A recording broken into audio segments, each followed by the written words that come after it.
আসসালামু আলাইকুম। সম্প্রতি গ্যাস ট্রান্সমিশন কোম্পানি লিমিটেড জিটিসিএল থেকে নতুন একটি নিয়োগ বিজ্ঞপ্তি প্রকাশিত হয়েছে, যেখানে 16টি ক্যাটাগরিতে সর্বমোট 71 জনকে নিয়োগ প্রদান করবে। এখানে স্থায়ী এবং চুক্তিভিত্তিক উভয়ে নিয়োগ প্রদান করবে এবং এই পদগুলোর ক্ষেত্রে আপনারা বাংলাদেশের প্রত্যেকটা জেলা থেকে আবেদন করতে পারবেন। তো আজকের এই ভিডিওতে আপনারা জানতে পারবেন কোন পদের ক্ষেত্রে কতজনকে নিয়োগ প্রদান করবে, কততম গ্রেডে বেতন স্কেল, আবেদন করার জন্য কীরকম শিক্ষাগত যোগ্যতা ও অভিজ্ঞতা লাগবে, কিভাবে কোথায় গিয়ে আবেদন করবেন, আবেদনের শুরু কবে শেষ কবে এবং আবেদন করার পর পরীক্ষার ফি বাবদ কত টাকা প্রদান করতে হবে কোন পদের জন্য। তো এই সব বিষয় নিয়ে বিস্তারিত জানতে পারবেন। এখানে যে পদগুলোতে নিয়োগ প্রদান করবে এই পদগুলোর ক্ষেত্রে পদ অনুযায়ী 12 থেকে 20তম গ্রেডে বেতন স্কেল প্রদান করবে। প্রথমে যে পদ দেওয়া রয়েছে সেটি হচ্ছে ক্যাশিয়ার। এই পদে 2 জনকে নিয়োগ প্রদান করবে। বাণিজ্যিক বিষয়ে স্নাতক ডিগ্রি, তবে কোনো পরীক্ষায় তৃতীয় বিভাগ বা শ্রেণী বা সমমানের সিজিপিএ গ্রহণযোগ্য নয়। হিসাব সহকারী পদে 1 জনকে নিয়োগ প্রদান করবে। এ পদের ক্ষেত্রেও শিক্ষাগত যোগ্যতা হচ্ছে আগের পদের মতোই, বাণিজ্য বিষয়ে স্নাতক ডিগ্রি। রিসেপশনিস্ট পদে 2 জনকে নিয়োগ প্রদান করবে। স্নাতক হচ্ছে শিক্ষাগত যোগ্যতা। মেডিকেল অ্যাসিস্ট্যান্ট পুরুষ, এই পদে 1 জনকে নিয়োগ প্রদান করবে। নার্সিং বা ধাত্রীবিদ্যা বা সংশ্লিষ্ট বিষয়ে ডিপ্লোমা সনদপ্রাপ্ত হতে হবে। এছাড়া অভিজ্ঞতা সম্পন্ন প্রার্থী যারা আবেদন করবেন তারা অবশ্যই অগ্রাধিকার পাবেন। মেডিকেল অ্যাসিস্ট্যান্ট মহিলা, এই পদে 1 জনকে নিয়োগ প্রদান করবে। শিক্ষাগত যোগ্যতা হচ্ছে নার্সিং, ধাত্রীবিদ্যা বা সংশ্লিষ্ট বিষয়ে ডিপ্লোমা সনদপ্রাপ্ত, তবে অভিজ্ঞতা সম্পন্ন প্রার্থীদের অগ্রাধিকার দেবে। সার্ভেয়ার পদে 4 জনকে নিয়োগ প্রদান করবে। এসএসসি বা সমমানের পরীক্ষায় উত্তীর্ণ সহ সরকার অনুমোদিত প্রতিষ্ঠান হতে আমিনশিপ পাস বা সংশ্লিষ্ট ক্ষেত্রে কমপক্ষে 2 বছরের অভিজ্ঞতা থাকতে হবে। প্লান্ট অপারেটর পদে 17 জনকে নিয়োগ প্রদান করবে। যে কোনো সরকার অনুমোদিত প্রতিষ্ঠান হতে এইচএসসি ভোকেশনাল বা সমমান সহ কারিগরি বিষয়ে সার্টিফিকেট কোর্স সহ 3 বছরের অভিজ্ঞতা থাকতে হবে। সিনিয়র টেকনিশিয়ান পদে 1 জনকে নিয়োগ প্রদান করবে। শিক্ষাগত যোগ্যতা হচ্ছে আগের পদের মতোই। ইলেকট্রিশিয়ান পদে 18 জনকে নিয়োগ প্রদান করবে। এসএসসি সনদপ্রাপ্ত এবং সংশ্লিষ্ট কারিগরি বিষয়ে অনুমোদিত ট্রেড বা সার্টিফিকেট কোর্স সহ কমপক্ষে 2 বছরের অভিজ্ঞতা থাকতে হবে। ট্রান্সপোর্ট সুপারভাইজার পদে 2 জনকে নিয়োগ প্রদান করবে।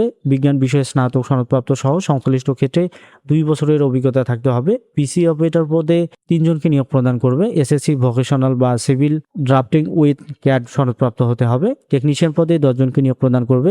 এসএসসি পাস সহ সংশ্লিষ্ট ক্ষেত্রে ট্রেড বা ভোকেশনাল কোর্স সনদপ্রাপ্ত সহ কমপক্ষে 2 বছরের অভিজ্ঞতা থাকতে হবে।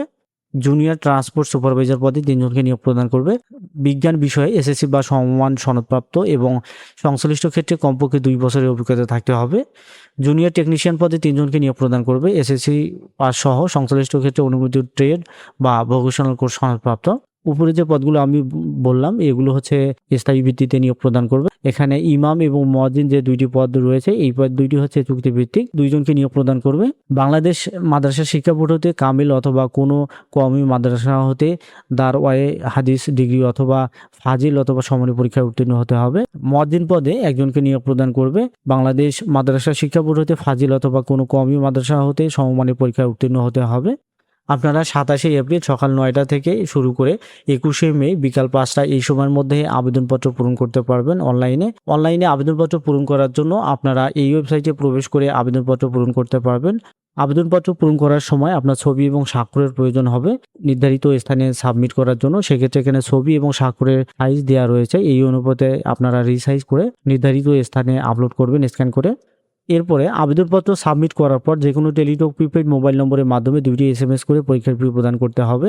এক্ষেত্রে 1 থেকে 5 নম্বর পদের জন্য 168 টাকা এবং 6 থেকে 14 নম্বর পদের জন্য 112 টাকা এবং 15 নম্বর পদের ক্ষেত্রে 223 টাকা এবং 16 নম্বর পদের জন্য 168 টাকা জমা দিতে হবে।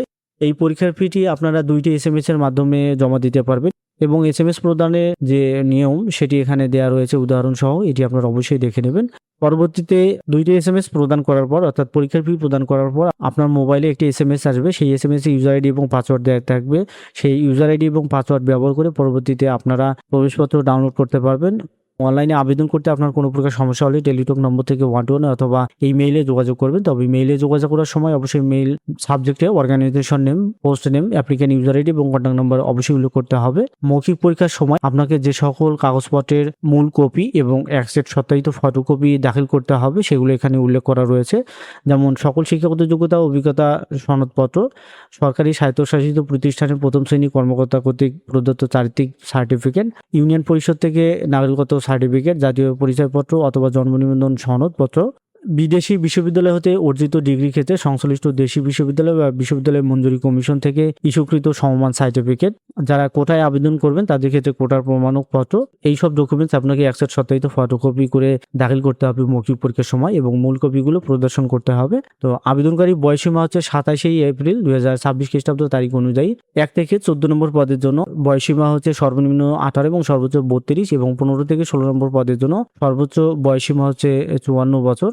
যারা শারীরিক প্রতিবন্ধী হিসেবে আবেদন করবেন, সেই আবেদনকারীর মধ্যে যে সকল প্রার্থী শ্রুতি লেখকের সহায়তার পরীক্ষায় অংশগ্রহণের ইচ্ছুক প্রার্থীদের নিম্নোক্ত কাগজপত্র সহ অনলাইনে আবেদন সম্পূর্ণ হওয়ার 10 কর্মদিবসের মধ্যে অফিস চলাকালীন সময়ের মহাব্যবস্থাপক HR gas transmission company limited F 18/A Sher-e-Bangla Nagar প্রশাসনিক এলাকা আগারগাঁও ঢাকা 1207 এই ঠিকানায় যোগাযোগ করে পরীক্ষা দিতে হবে। যে সকল কাগজপত্র সঙ্গে নিয়ে যেতে হবে সেগুলো হচ্ছে অনলাইনে আবেদন ফর্ম এর কপি, প্রতিবন্ধিতার সপক্ষে সমাজসেবা অধিদপ্তর থেকে প্রদত্ত সনদপত্র বা সুবর্ণ নাগরিক সনদপত্র, প্রার্থীর 2 কপি পাসপোর্ট সাইজের রঙিন ছবি, শ্রুতি লেখকের প্রয়োজনীয়তা সম্পর্কে সিভিল সার্জন বা উপজেলা স্বাস্থ্য ও পরিবার কল্যাণ কর্মকর্তার নিকট হতে প্রত্যয়নপত্র, এবং শ্রুতি লেখক প্রদানের ক্ষেত্রে সরকারের সর্বশেষ নীতিমালা অনুসরণ করতে হবে। তো এই ভিডিওতে আমি যে সকল শর্তাবলী এবং পদগুলো সম্পর্কে আলোচনা করলাম, এগুলো ছাড়াও এখানে আরও কতগুলো শর্তাবলী উল্লেখ করা রয়েছে যেগুলো আপনারা আবেদন করার পূর্বে অবশ্যই ভালোভাবে দেখে তারপরে আবেদন করবেন। এবং আপনাদের সুবিধার্থে এই ভিডিওর ডিসক্রিপশনে সার্কুলার ডাউনলোড লিঙ্ক এবং আবেদনের লিঙ্ক দুটোই দেওয়া থাকবে, সেখান থেকে আপনারা প্রয়োজন মতো সার্কুলার ডাউনলোড এবং আবেদন করতে পারবেন। সো আজ এই পর্যন্তই, দেখা হবে আবার নতুন কোনো নিয়োগ বিজ্ঞপ্তির ভিডিওতে। সেই পর্যন্ত ভালো থাকবেন, সুস্থ থাকবেন, আল্লাহ হাফেজ।